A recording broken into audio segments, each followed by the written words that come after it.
우리가 복음으로 말하는 것이 아니라 복음으로 살아가는 삶이 있게 되길 축원합니다.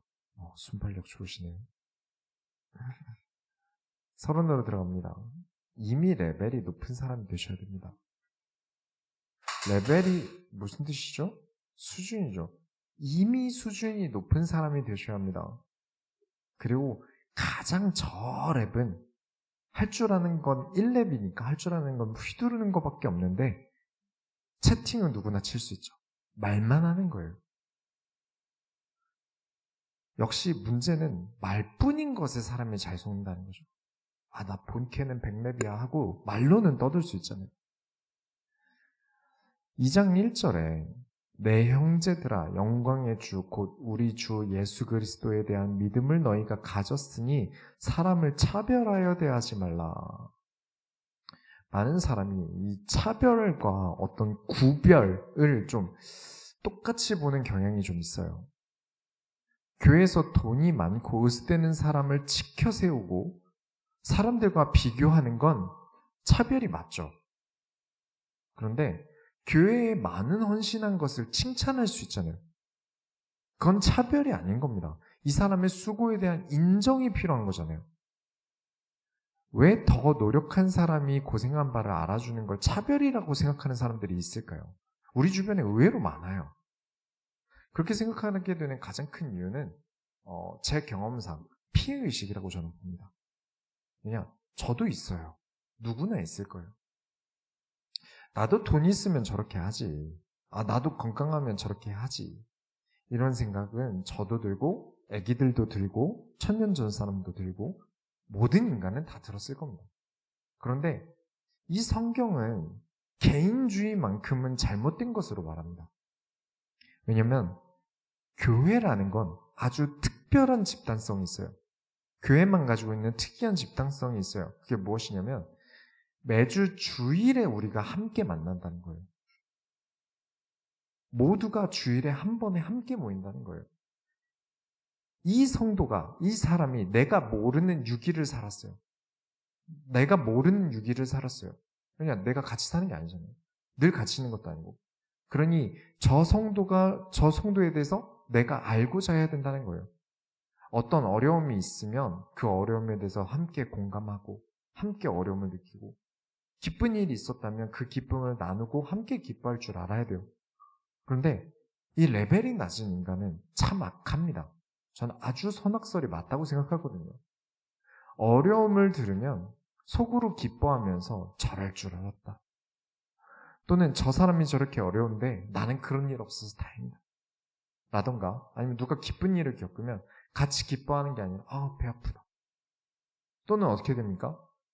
내가 남의 기쁨, 남의 아픔을 돌볼 새가 어딨냐. 나는 내 삶도 바쁘고 힘들다. 나만 해도 골치 아프다. 그래서 우리는 무엇을 해야 되죠? 레벨업을 해야 되는 겁니다. 야고보서가 워낙 딱딱하고 칼 같은 장이다 보니까 일부러 제가 좀 게임이랑 많이 엮어서 설명을 드릴 거예요. 내가 친구랑 게임을 같이 시작해서 서로 레벨도 똑같아요. 그런데 친구가 좋은 아이템이 뜨면 그 게임 만드는 회사를 욕해요. 왜 나한테는 좋은 아이템을 안 띄워주냐? 아이디 차별하냐? 이러면서 화를 내요.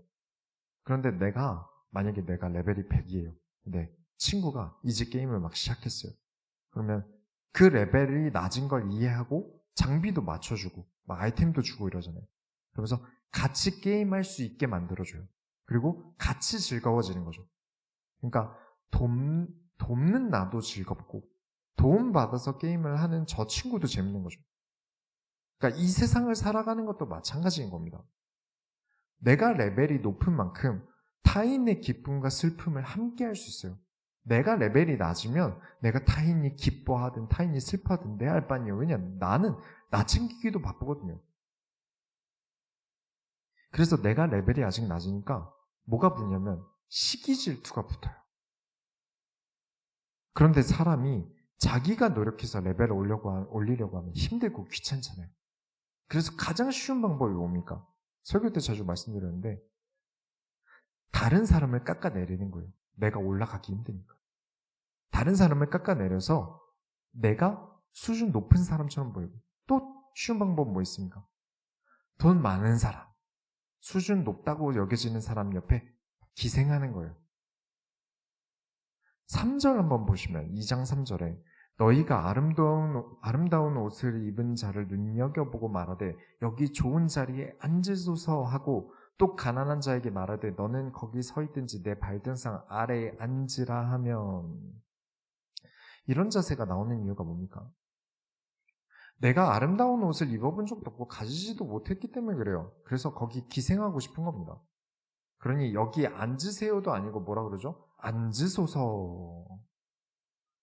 그렇게 접대를 하고, 그런 부유한 사람과 엮이면 자신도 높아지겠죠. 그렇게 보이겠죠.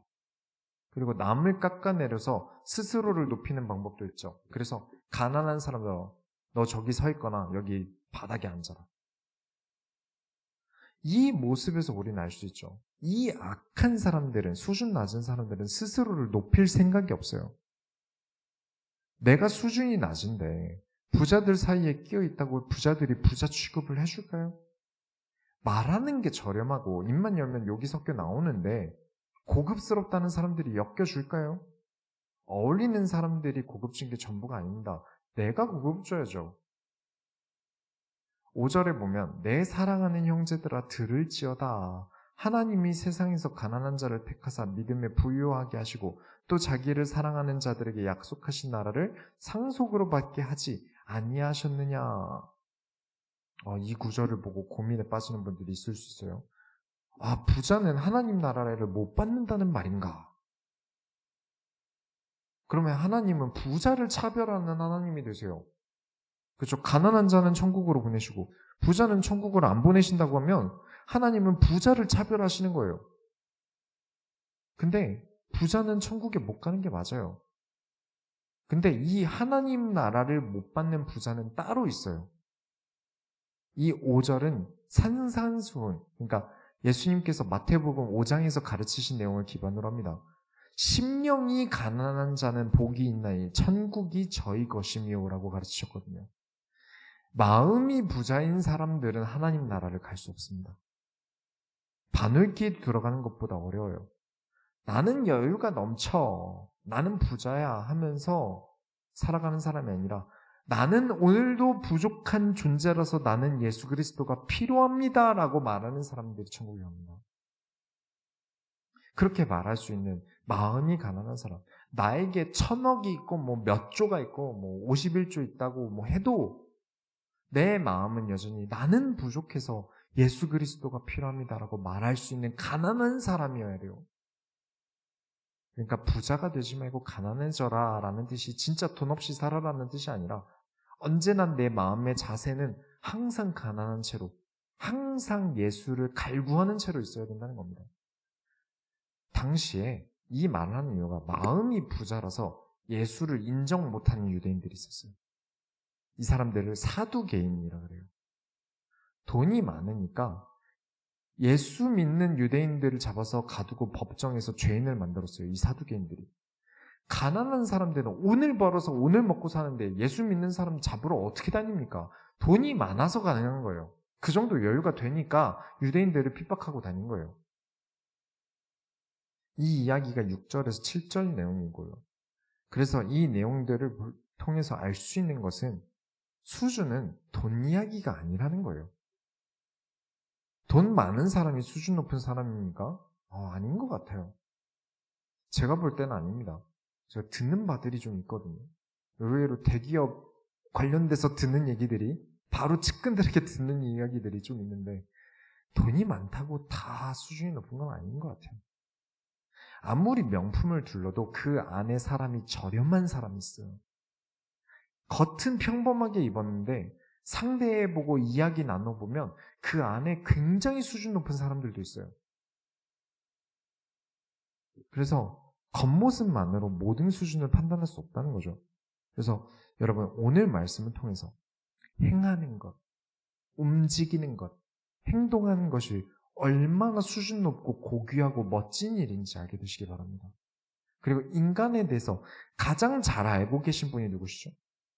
인간에 대해서 제일 잘 아는 분은 심리학자도 아니고 의사도 아니고 하나님이시잖아요.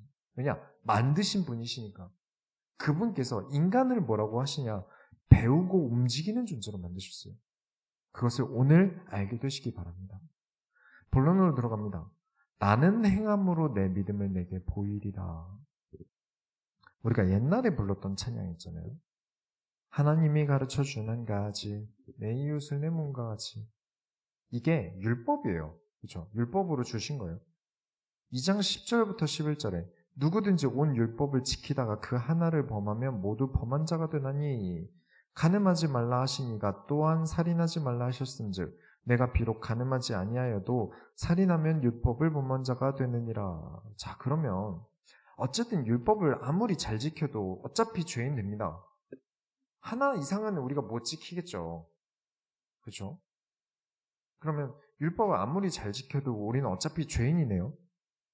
여기서 아주 끔찍한 사상이 나옵니다. 그게 뭐냐면 어차피 너도 죄인이고 나도 죄인 아니냐. 그러니까 나한테 내가 무슨 잘못을 해도 넌 나한테 뭐라 하지 마라. 어차피 너도 죄인이니까.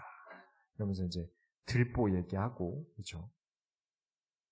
너도 영적 문제 있고 나도 영적 문제 있으면 복음이니까 이해해줘야 되는 거 아니냐. 라는 식으로 아주 잘못된 사람들이 당당하게 보는 경우들이 이런 상황에서 나와요. 그래서 야고보서가 반드시 성경 안에 있었어야 하는 겁니다. 야고보서가 아주 제대로 설명하는 게 있거든요. 아마 우리가 루터가 야고보서를 빼려고 했었다 그랬잖아요. 근데 이 야고보서 맨 마지막 장 결론 때 제가 말씀드릴 거예요. 루터가 굉장히 후회하는 게 하나 있어요. 그래서 야고보서는 꼭 있었어야 한다. 너무 중요한 책이다. 2장 12절에 너희는 자유의 율법대로 심판받을 자처럼 말도 하고 행하기도 하라. 나는 죄인이다. 그렇죠? 율법 못 지켰잖아요. 양심적으로 말씀드리죠. 저는 이번 주에도 아마 율법을 못 지켰을 거예요. 전 율법을 다 알지도 못하고요. 너무 많아서 외우지도 못해요. 목사인 저도 못 지키는데 여러분은 지킬 수 있겠습니까? 그래서 심판을 받을 것이다 라고 우리는 인식하고 살라는 거예요. 이 심판이라는 단어가 당장 천국에 간다, 지옥에 간다가 아니에요. 심판은 모든 인간이 받습니다. 자꾸 심판이 있다는 말을 지옥에 간다라고 여기면 안 돼요. 우리는 다 일단 입구에서 심판받고 들어가는 거예요. 육신의 죽음 이후에 심판대 위에 올라가서 생명책을 열람할 거예요. 근데 이 생명책 내용이 중요하겠죠. 그래서 지금 이 구절의 내용은 나의 입은 그 생명책을 생각하면서 말하고 나의 행동은 그 생명책을 고려해서 행동하라는 거죠. 다시 말씀드리겠습니다. 나의 입은 생명책을 생각하면서 말하고 나의 행동은 그 생명책을 고려해서 행동하라는 거죠. 예를 들면 13절에 긍휼을 행하지 아니하는 자에게는 긍휼 없는 심판이 있으리라. 긍휼은 심판을 이기고 자랑하느니라. 내가 사랑을 주지 않는 사람이었다면 그 생명책에 내가 사랑을 베풀지 않은 사람으로 기록되겠죠. 근데 내가 사람을 긍휼히 여겼다면 심판대 위에서 내 생명책이 읽어질 때 나한테 자랑스러운 기록이 될 거예요. 그치, 난 그때 이거 잘했어. 이러면서. 그래서 행위가 중요하다는 겁니다. 내 인생의 자랑스러운 기록을 여러분이 많이 만들어 놓으셔야 돼요. 만약에 여러분 법원 가보신 적 있으십니까? 여러분이 만약에 법원에 출석을 했어요. 그것도 국민참여재판이에요. 온갖 사람들이랑 기자들이 다 와서 우르르 앉아서 참관하고 있어요. 그러면 여러분은 어떻게 되겠습니까? 저라면 막 이빨로 손톱을 계속 물어뜯어서 나만한 게 없을 거예요. 덜덜 떨면서. 얼마나 떨리겠습니까? 많은 사람들이 내가 뭘 잘못했는지를 지켜보고 있단 말이에요. 그런 와중에 그 법원 자료에서 나에게 유리한 그런 증거들이 나오면 아니면 나에게 유리한 증언을 해줄 증인들이 나오면 얼마나 안심이 되겠습니까? 와, 진짜 다행이다. 그래도 내가 잘한 게 있어서 너무 다행이다. 내 평범한 삶 중에 그래도 잘한 행동의 증거로 읽어질 때 얼마나 기뻐지겠어요? 그게 구원인 겁니다. 일단 생명책에 여러분이 가장 잘한 일이 있어요. 여러분 인생에 가장 잘한 일이 무엇이라고 생각하십니까? 예수를 믿은 겁니다. 그게 구원이에요. 천국에 가는 구원인 예수를 믿은 거예요. 여러분이 가장 잘하신 일은 예수를 믿은 거예요. 막 다 잘못했는데 너 그래도 예수를 그리스도로 믿었구나. 그래 일단 천국 합격. 얼마나 다행입니까? 그리고 구원은 단순히 천국 간다는 이야기만 하는 게 아닙니다. 구원이란 단어를 천국만으로 연결 지으시면 안 돼요. 위기에서 벗어난 것도 우리가 구원이라고 하고 보호를 받은 것도 구원이라고 하는 거예요.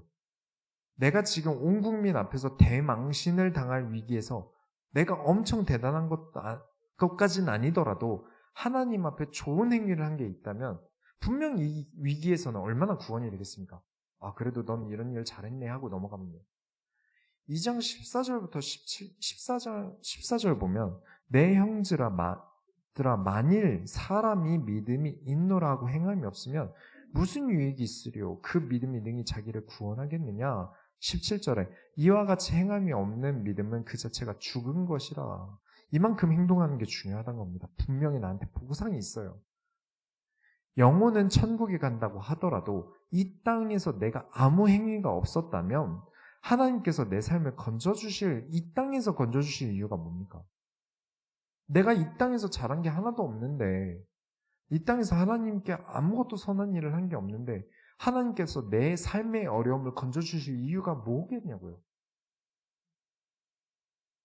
아무리 입으로는 믿음 있는 척, 신앙 가진 척, 아무리 한다 한들 그 행위에는 믿음이 하나도 없는데 그게 무슨 믿음이 있겠습니까? 저는 말뿐으로만 하는 그리스도, 말만 하는 그리스도 인정하지 않습니다. 그건 믿음이 아니에요. 그래서 우리 소원교회는 뭐한다? 그리스도를 말만 하지 않는다. 우리 소원교회는 그리스도로 살아간다. 굉장히 자주 외쳤고 여러분 다 알고 계시죠? 그래서 어떻게 믿으면 천국 간다는 이야기보다 우리 소원교회에서 어떻게 살아가야 하는가를 강조하게 되는 거예요. 왜냐? 이 성경은 죽은 사람들 보라고 쓰신 책이 아니라 구원받은 사람이 앞으로 어떻게 살아가야 할지 알려주시기 위해 주신 책이에요. 그래서 제가 보는 야고보서 전체의 가장 핵심 구절은 2장 18절입니다. 가장 중요한 구절이에요. 어떤 사람은 말하기를 너는 믿음이 있고 나는 행함이 있으니 행함이 없는 내 믿음을 내게 보이라. 나는 행함으로 내 믿음을 내게 보이리라 하리라. 우리는 행동으로 믿음을 보여줘야 되는 존재입니다. 나는 행함으로 내 믿음을 내게 보이리라. 아무 말도 하지 않으면서 말뿐인 신앙생활이 진절머리가 나서 저는 개척을 한 케이스예요. 저는 행동함으로 계속 믿음을 보일 것입니다.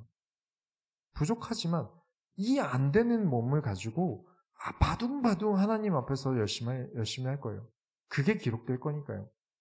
말뿐으로 성도를 사랑한다 말하지 않을 거고요. 목사에게 대접을 안 한다고 강단에서 성내지 않을 겁니다. 나아가고 도전하라고 말만 하면서 선교 간다고 거짓말하고 골프 치러 해외여행 가서 일주일 동안 필드 도는 일 저는 없을 겁니다. 골프 칠 수 있죠. 스트레스 관리 필요하니까요.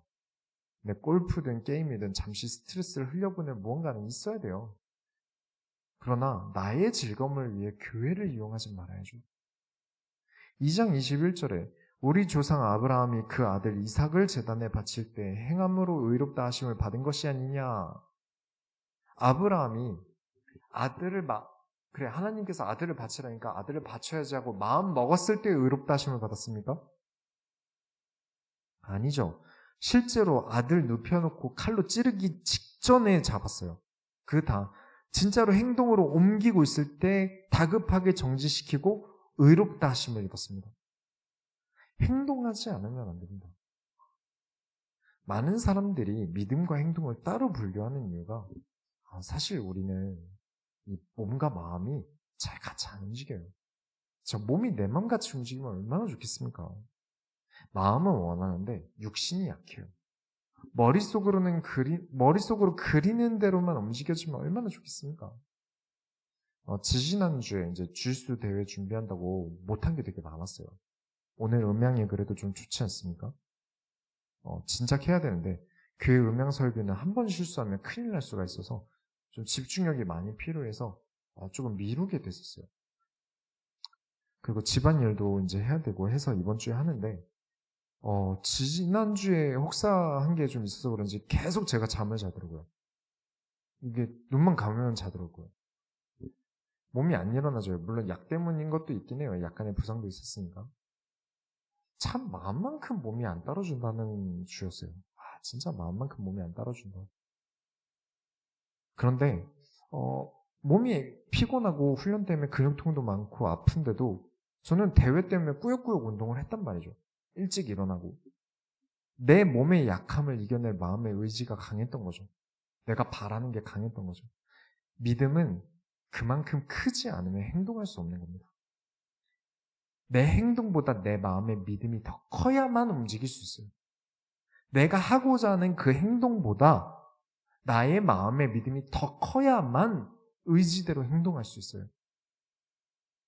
나는 믿음이 큰데 행동하지 못하겠다는 건 거짓말인 겁니다. 믿음이 작은 거예요. 행동할 수 없을 만큼 아직 믿음이 작은 겁니다. 그래서 우린 솔직해져야 된다. 내가 행동할 수 없는 마음은 아직 큰 마음이 아닌 거예요.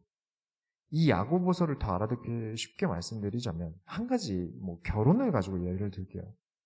하나님 안 믿는 불신자랑 결혼하는 것에 대해서 저는 반대하지 않습니다. 그런데 스스로가 그러면서 믿음이 엄청 좋다고 말하고 다니는 거에 대해서 저는 인정을 못합니다. 결혼 사유에 키, 외모, 직업, 학력, 나이는 봤잖아요. 근데 신앙은 양보할 수 있었다는 거잖아요. 자기 삶의 신앙이 그렇게 큰 가치관은 아니었다는 거잖아요. 그런데 그래 놓고 자꾸 자신은 하나님이 인생의 전부고 막 그렇게 얘기하는 건 솔직히 좀 별로예요.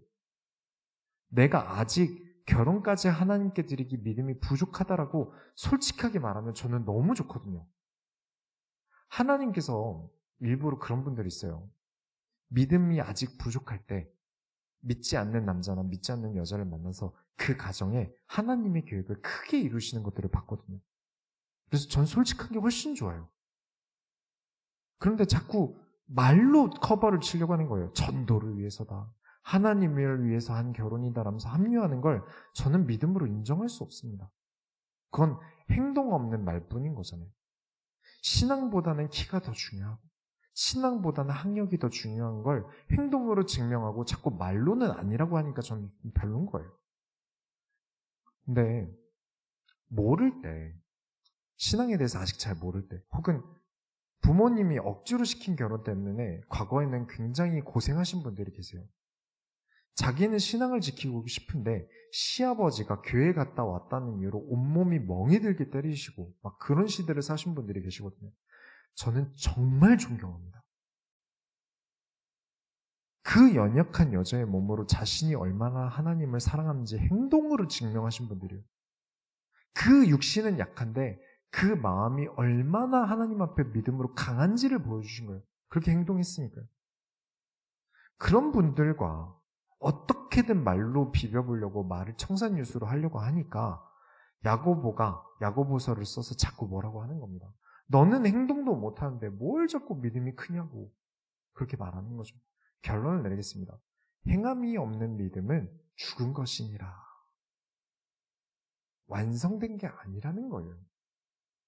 23절부터 24절 보시면 이에 성경에 이른 바 아브라함이 하나님을 믿으니 이것을 의로 여기셨다는 말씀이 이루어졌고 그는 하나님의 벗이라 칭함을 받았나니 이로 보건대 사람이 행함으로 의롭다 하심을 받고 믿음으로만은 아니니라. 아브라함이 자기 아들을 칼로 찔려 죽이려는데 그 의지가 보통 의지였겠습니까? 자기 아들이에요. 이 세상의 전부예요. 그것도 젊을 때 낳아서 또 낳을 수 있는 아들이 아니라 아브라함이 100살 할아버지가 나이가 됐을 때 낳은 아들이에요. 그 행동에는 얼마나 많은 의지와 하나님을 믿는 믿음이 있어야 가능했겠습니까? 26절에 영혼 없는 몸이 죽은 것 같이 행함이 없는 믿음은 죽은 것이니라. 여러분의 눈에 교회에서 어려움을 겪는 사람이 있다면 누구보다 빨리 도우셔야 됩니다. 정말 기회입니다. 여러분이 생명책에 그래도 좋은 증언으로 기록될 기회예요. 특히나 야고보서는 교회 내에서의 이야기를 중점적으로 합니다. 이 차별 문제도 교회 밖의 차별보단 교회 안의 차별 이야기를 하는 거예요. 누군가 어렵다, 성도가 어렵다, 목회자가 어렵다. 빠르게 돕는 사람이 정말 핵이 되게 됩니다. 그렇죠? 성도가 기쁜 일이 생겼다? 누구보다 빠르게 함께 기뻐하는 게 가장 좋은 이득입니다. 여러분이 기억이 안 나도, 내가 누군가를 도운 게 기억이 안 나도, 내가 누군가의 슬픔에 위로가 된 게 내가 기억이 안 나도 죽음 이후에 그 기록이 남아있단 말이에요. 내가 가진 게 없는데요. 난 가진 게 없고 그래서 누굴 도울 여유가 없어요. 질보다 양으로 승부하시기 바랍니다. 호다닥 가서 마음으로 같이 기뻐하고, 마음은 돈이 안 들어요. 호다닥 가서 같이 슬퍼하고, 그렇죠? 길면 길수록 양으로 승부하는 거죠. 예수 믿는 삶을 행동하시기 바랍니다. 그 행동이 막 거리 나가서 막 소리 지르면서 뭐 예수 천당 불신지옥 막 팻말 들고 확성기로 소리 지르는 게 아니라, 여러분이 예수 믿는 사람으로서 하셔야 되는 행동은 예수 믿는 사람이 왜 저래? 라는 행동을 안 하시는 겁니다. 뭘 잘하냐가 아니라 하면 안 되는 행동을 안 하시는 거예요.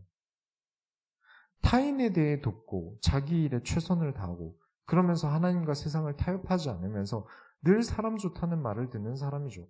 그 정도면 충분한 겁니다. 결국 지금 말씀드린 사람은 일단 기본 베이스로 뭐죠? 개인주의적인 사람이 아닌 거예요.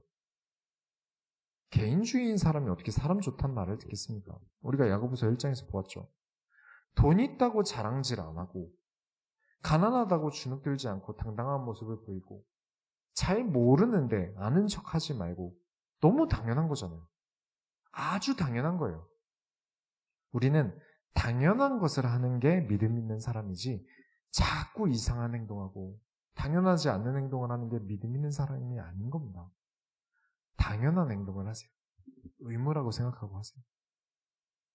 제가 한 7년 전이었나? 이렇게 후배랑 같이 마트에 갔어요. 그 후에 후배가 100kg이 넘어요. 엄청 잘 먹는 친구인데 마트에서 자기가 사려는 음식이 있는데 그 점원분이 직원분이 자리를 비운 거예요. 그래서 막 옆에서 팔고 있는 직원분께 막 화를 내면서 이거 당신 좀 싸서 저한테 팔면 되잖아요. 왜 안 파세요? 막 이러면서 화를 내고 있더라고요. 저 멀리서. 그래서 제가 호다닥 달려가서 그 후배 뒤통수 때리고 제가 죄송합니다 하고 인사하고 나왔어요. 마트에서 물건 팔고 계신 분들이 다 마트 직원이 아니에요. 그 팔고 있는 물건의 회사에서 파견을 보낸 분들이에요. 그러니까 예를 들면 풀무원 요거트를 여기서 팔고 계시고 여기서는 메일유업 요거트를 팔고 계신 게 둘 다 다른 회사에서 같은 마트로 보내신 파견돼서 오신 분들이에요. 그러니까 다른 회사인 거죠. 그 후배는 마트에서 일하면 다 같은 마트 직원인 줄 안 거고요. 그런 상황에서 제가 개인주의적인 사람이었다면 뭐가 됐든 사고 싶은 거 사고서 나오면 되는 거잖아요. 뭐 방법이 어쨌든 사서 나오면 되는 거잖아요. 애초에 제가 한 일도 아닌데 제가 왜 후배 대신 사과를 합니까? 그래서 개인주의를 가진 마음이 부유한, 그런 마음가짐이 부유한 사람들이 사회적으로 굉장히 안 좋은 겁니다. 스스로가 사회에 어떤 피해도 안 줬다라고 자꾸 생각을 하는데, 여러분, 하지 말아야 할 일을 한 것은 분명히 죄예요. 그런데 해야 할 일을 하지 않는 것도 죄입니다. 우리 크리스찬은 당연히 해야 될 일을 해야 돼요. 그걸 하지 않는 것도 죄라는 걸 아셔야 됩니다. 예수 믿는다는 사람이 자기가 사고 싶은 거 직원 없다고 화내는 게 맞습니까? 그렇다고 다른 직원에게 성내는 건 맞는 걸까요? 그걸 보고 내일 아닌데 뭐 제 일이지 뭐 하고 모른 척하는 게 예수 믿는 사람으로서 행동이 맞을까요? 이 작은 사건이에요. 아무것도 아닌 일이에요. 그런데 이 안에 당연하게 해야 될 일, 당연하게 하지 말아야 될 일들이 얼마나 많이 있습니까? 그래서 우린 이런 작은 일을 어떻게 대처하느냐에 따라서 예수 믿는 사람이냐 아니냐가 갈립니다. 큰 일에서 예수 믿는 티 나는 게 아니에요. 우리의 삶의 작은 부분들에서 이 사람이 예수 믿는 사람, 이 사람이 예수 믿는데 왜 저래 하는 사람이 갈려요. 그래서 여러분, 작은 일에서 헌신, 작은 하나님 나라의 일에서, 작은 매너에서 예수 믿는 사람의 일이 일어납니다. 교회에서 기도 많이 한다. 성경 막 백독 천독했다. 아무리 말을 해도 결국 행동으로 이어지지 않는다면 기도 헛한 거고요. 성경 헛본 겁니다. 진짜 기도를 많이 했다면 행동했을 거고요. 진짜 성경을 제대로 읽었다면 행동했을 겁니다. 행동이 없는 믿음을 소원교회는 절대 인정하지 않습니다. 우리가 하나님의 소원을 이뤄냅시다. 하나님 감사합니다. 오늘 행동하는 믿음에 대해서 깨닫게 하시고 우리가 단순히 머리로만 아는 믿음이 아니라 우리 삶이 실천되는 믿음을 통하여 우리의 수준이 더 올라가고 더 고귀한 하나님 나라의 일을 할 수 있게 하여 주옵소서. 살아계신 예수 그리스도의 이름으로 기도드렸습니다. 아멘. 찬송가 400